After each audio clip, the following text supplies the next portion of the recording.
Good morning students. बेटा आज हमने इलस्ट्रेशन नंबर 31 करनी है। तो देखिए, working capital of a company is ₹60,000. Its current ratio is 2.5:1. Calculate value of current liabilities, current assets, quick ratio taking inventories of ₹40,000. ठीक है, तो आपको वर्किंग कैपिटल दी हुई है और करंट रेशो दी हुई है। ठीक है, तो हम अज्यूम कर लेते हैं let current liabilities is equal to x. ठीक है, तो मेरे पास वर्किंग कैपिटल का फॉर्मूला होता है working capital is equal to current assets minus current liabilities. ठीक है, तो अब हमने फॉर्मूला में पुट करना है वर्किंग कैपिटल मुझे कितनी दी हुई है 60,000। ठीक है, करंट एसेट्स कितना बोला है 2.5 है, तो मैंने क्या लिख दिया 2.5 x minus current liabilities x. ठीक है, तो ये सारा मैथमेटिकल ऑपरेशंस करने के बाद मेरे पास x की वैल्यू आई कितनी 40,000। तो x मैंने क्या अज्यूम किया था करंट लाइबिलिटीज़, तो मेरे पास करंट लाइबिलिटीज़ आ गई हैं कितनी 40,000। ठीक है, तो अब मैं करंट रेशो की फॉर्मूला में पुट करूँगी current ratio is equal to current assets divided by current liabilities. तो मुझे रेशो कितनी दी है 2.5:1, वो आ जाएगी। करंट एसेट नहीं दी हुई तो करंट एसेट लिख लेंगे। करंट लाइबिलिटी मेरे पास है कितनी 40,000, तो क्रॉस मल्टीप्लाई करके मेरे पास करंट एसेट्स आ जाएंगी कितनी 1 लाख। ठीक है, आगे अब हमने कैलकुलेट करना है क्विक रेशो। तो क्विक रेशो का फॉर्मूला होता है quick assets divided by current liabilities. तो मेरे पास क्विक एसेट्स कैसे आएंगी, करंट एसेट्स मेरे पास आ गई हैं 1 लाख और मुझे स्टॉक दिया हुआ है 40,000 का, वो माइनस कर दूँगी तो मेरे पास क्विक एसेट्स आ जाएंगी। तो माइनस करके मेरे पास फिगर आई 60,000 की मेरे पास आ गई हैं क्विक एसेट्स। ठीक है, तो अब हम फॉर्मूला में पुट करेंगे क्विक एसेट्स कितनी है 60,000 डिवाइडेड बाय करंट लाइबिलिटीज़ कितनी है 40,000। तो मेरे पास क्विक रेशो कितनी आई 1.5:1। ठीक है, नेक्स्ट बेटा इलस्ट्रेशन नंबर 32 देखिए। From the following information calculate quick ratio. तो अब आपको इन्फॉर्मेशन दी हुई है नीचे और बोला है आपने कैलकुलेट करना है क्विक रेशो। तो इन्फॉर्मेशन देख लेते हैं क्या क्या दिया हुआ है। टोटल डेट आपको दिया हुआ है 12 लाख, टोटल एसेट्स आपको दी हुई हैं 16 लाख, फिक्स्ड एसेट्स आपको दी हुई हैं 6 लाख की, नॉन करंट इन्वेस्टमेंट आपको दी हुई है 1 lakh, long term loans and advances आपको दिए हैं 1 लाख, लॉन्ग टर्म बोरिंग्स आपको दी हैं 4 लाख, लॉन्ग टर्म प्रोविजंस आपको दिए हैं 4 लाख, इन्वेंट्रीज आपको दी हैं 1,90,000, प्रीपेड एक्सपेंसेस आपको दिए हुए हैं 10,000। ठीक है, तो अब हमने सबसे पहले हम कैलकुलेट करेंगे क्विक एसेट्स। ठीक है, तो क्विक एसेट्स निकालने के लिए मुझे सबसे पहले चाहिए करंट एसेट। ठीक है, तो करंट एसेट कैसे आएगी, जब मैं टोटल एसेट में से माइनस कर दूंगी नॉन करंट एसेट। ठीक है, तो टोटल एसेट मुझे दी हुई है कितनी 16 लाख। नॉन करंट एसेट देखिए मुझे क्या क्या दिया हुआ है 6 लाख का फिक्स्ड एसेट दिया हुआ है, 1 लाख का नॉन करंट इन्वेस्टमेंट दिया हुआ है, 1 लाख का long term loans and advances दिया हुआ है। मैंने 16 लाख में से इन तीनों को माइनस कर देना है। ठीक है, तो मेरे पास करंट एसेट्स कितनी आई 8 लाख। ठीक है, अब मुझे चाहिए क्विक एसेट्स। तो क्विक एसेट्स कैसे आएंगी, जब मैं करंट एसेट में से माइनस कर दूंगी इन्वेंट्री और प्रीपेड एक्सपेंसेस। तो माइनस करके मेरे पास क्विक एसेट्स कितनी आई 6 लाख। ठीक है, अब मुझे चाहिए क्विक रेशो के लिए करंट लाइबिलिटीज़। तो करंट लाइबिलिटीज़ कैसे आएंगी, जब मैं टोटल डेट में से माइनस कर दूंगी नॉन करंट लाइबिलिटीज़। तो टोटल डेट मुझे दिया हुआ है 12 लाख, माइनस करूँगी लॉन्ग टर्म बोरिंग्स कितनी 4 लाख, माइनस होगा लॉन्ग टर्म प्रोविजंस कितना 4 लाख। तो माइनस करके मेरे पास करंट लाइबिलिटीज़ कितनी आई 4 लाख की आई। ठीक है, तो अब मेरे पास क्विक एसेट्स भी आ गई हैं, करंट लाइबिलिटीज़ भी आ गई हैं। अब मैं क्विक रेशो के फॉर्मूला में पुट करूँगी तो मेरे पास क्विक रेशो कितनी आएगी 1.5:1। ठीक है, नेक्स्ट बेटा इलस्ट्रेशन नंबर 33 देखिए। Following data is available from the records of Johnson and Company Limited. क्या क्या इन्फॉर्मेशन आपको दी हुई है। स्टॉक आपको दिया हुआ है 50,000 का, डेटर्स आपको दिए हुए हैं 40,000 के, बिल रिसीवेबल आपको दिए हैं 10,000 के, advances paid 4,000, cash in hand 30,000, creditors आपको दिए हैं 60,000 के, बिल्स पेबल दिए हैं 40,000, bank overdraft 4,000, reserves 70,000, 10% preference share capital आपको दी है 5 लाख, इक्विटी शेयर कैपिटल आपको दी है 7 lakh, net profit after tax आपको दिया है 1,40,000। ठीक है, और आपने कैलकुलेट करना है current ratio and quick ratio. ठीक है, तो आपके पास करंट रेशो का फॉर्मूला होता है current assets divided by current liabilities. तो आप देखिए आपको इन्फॉर्मेशन में करंट एसेट्स कौन कौन सी दी हुई हैं। Stock, debtors, bill receivable, advances paid and cash in hand. ठीक है, तो ये आपकी क्या है, आपकी करंट एसेट है। तो आपने इनका क्या कर लेना है, समेशन कर लेना है। समेशन करने के बाद आपके पास करंट एसेट्स कितनी आई, 1,34,000। ठीक है, उसके बाद आपको करंट लायबिलिटीज़ देखिए क्या क्या दी हुई हैं। क्रेडिटर्स दिए हुए हैं, बिल्स पेबल और बैंक ओवरड्राफ्ट। तो ये तीनों आपकी करंट लायबिलिटीज़ हैं। आपने इसका समेशन कर लेना है। समेशन करने के बाद आपके पास करंट लायबिलिटीज़ कितनी आई, 1,04,000। ठीक है, तो अब हम करंट रेशो के फॉर्मूला में पुट करेंगे current assets divided by current liabilities. तो करंट एसेट्स मेरे पास आई हैं 1,34,000, करंट लायबिलिटीज़ मेरे पास आई हैं 1,04,000। तो मेरे पास करंट रेशो क्या आई, 1.29:1। ठीक है, आगे क्विक रेशो आपने कैलकुलेट करनी है। तो क्विक रेशो के लिए आपको सबसे पहले कैलकुलेट करना होगा क्विक एसेट्स।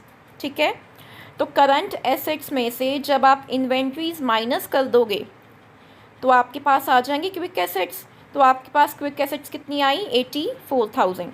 84,000 आपके पास क्विक एसेट्स आ गई हैं। करंट लायबिलिटीज़ आपको 1,04,000 दिया हुआ है। तो आपके पास क्विक रेशो आ जाएगी, कितनी आई, 0.81:1। ठीक है, नेक्स्ट बेटा, next ratio is solvency ratio.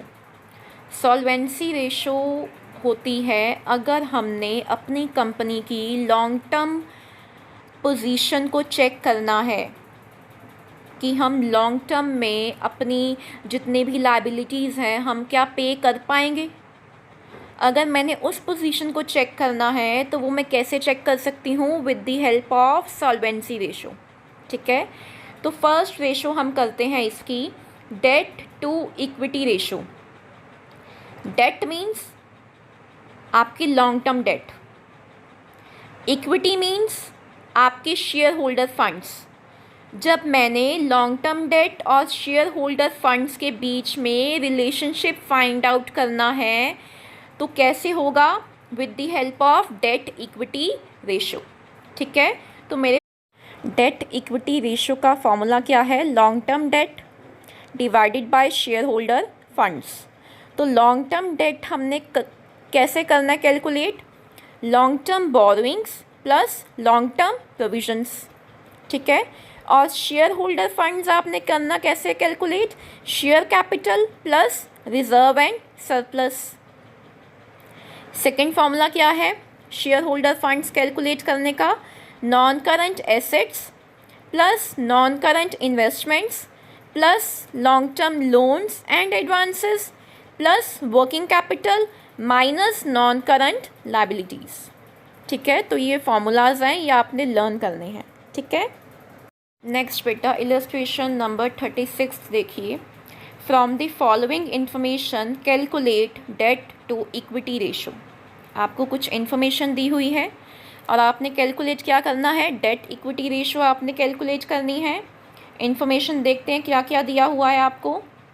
Share capital दिया है आपको 1 लाख, जनरल रिजर्व आपको दिया है 45,000, surplus that is balance in statement of profit and loss आपको दिया हुआ है 30,000, डिबेंचर्स आपको दिए हुए हैं 87,500, क्रेडिटर्स आपको दिए हुए हैं 40,000 के, आउटस्टैंडिंग एक्सपेंसेस आपको दिए हुए हैं 10,000 के।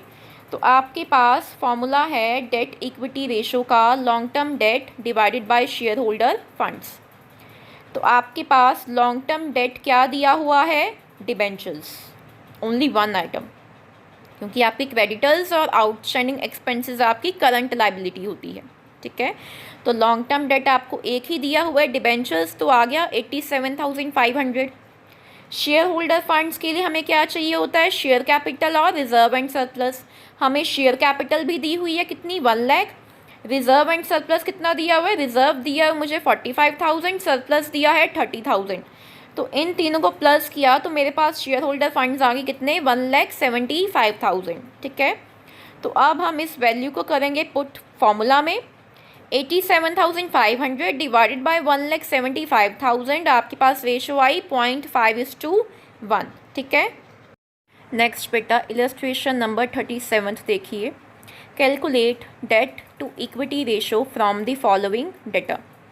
टोटल एसेट्स आपको दिए हुए हैं 1,25,000 के, टोटल डेट आपको दिया हुआ है 1 लाख, करंट लाइबिलिटीज़ आपको दी हुई हैं 50,000 और आपने कैलकुलेट करना है डेट इक्विटी रेशो। तो आपको डेट इक्विटी रेशो के लिए चाहिए लॉन्ग टर्म डेट। तो लॉन्ग टर्म डेट कैसे करोगे calculate, long term debt is equal to total debt minus current liabilities. तो टोटल डेट आपको दिया हुआ है 1 लाख माइनस करंट लाइबिलिटीज़ 50,000, आपके पास लॉन्ग टर्म डेट आ गया 50,000, ठीक है। आगे आपने कैलकुलेट करना है शेयर होल्डर फंड्स। तो share holder funds is equal to total assets minus total debt.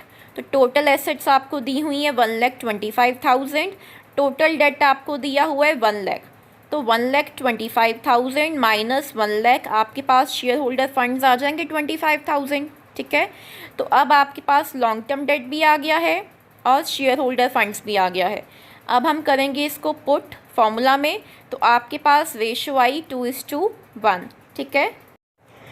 तो नेक्स्ट बेटा next illustration is illustration number 39। From the following information calculate date equity ratio. तो आपको क्या क्या दिया हुआ है, लिक्विड रेशो आपको निकाल के दी हुई है 1.5:1, नेट वर्किंग कैपिटल आपको दिया हुआ है 60,000, इन्वेंट्री आपको दी हुई है 30,000, टोटल एसेट आपको दिए हुए हैं 2,20,000, टोटल डेट आपको दिया हुआ है 1,60,000, ठीक है। और आपने कैलकुलेट करना है डेट इक्विटी रेशो। तो डेट इक्विटी रेशो का फॉर्मूला होता है long term debt divided by share holder funds. तो लॉन्ग टर्म डेट कैसे करोगे कैलकुलेट, आप देखो, लॉन्ग टर्म डेट का फॉर्मूला होता है आपके पास total debt minus current liability. आपको क्वेश्चन में टोटल डेट तो गिवन है लेकिन करंट लाइबिलिटी गिवन नहीं है, तो हमें सबसे पहले कैलकुलेट करना होगा करंट लाइबिलिटी। तो मैं अज्यूम कर लेती हूँ let current liability is equal to x, और मुझे क्वेश्चन में लिक्विड रेशो निकाल के दी हुई है कितनी, 1.5:1, ठीक है, और मुझे वर्किंग कैपिटल भी दी हुई है। तो अब मैं फॉर्मूला अप्लाई करूँगी वर्किंग कैपिटल का। तो working capital is equal to current asset minus current liability. तो वर्किंग कैपिटल मुझे दी हुई है 60,000, वो पुट कर लेंगे, ठीक है।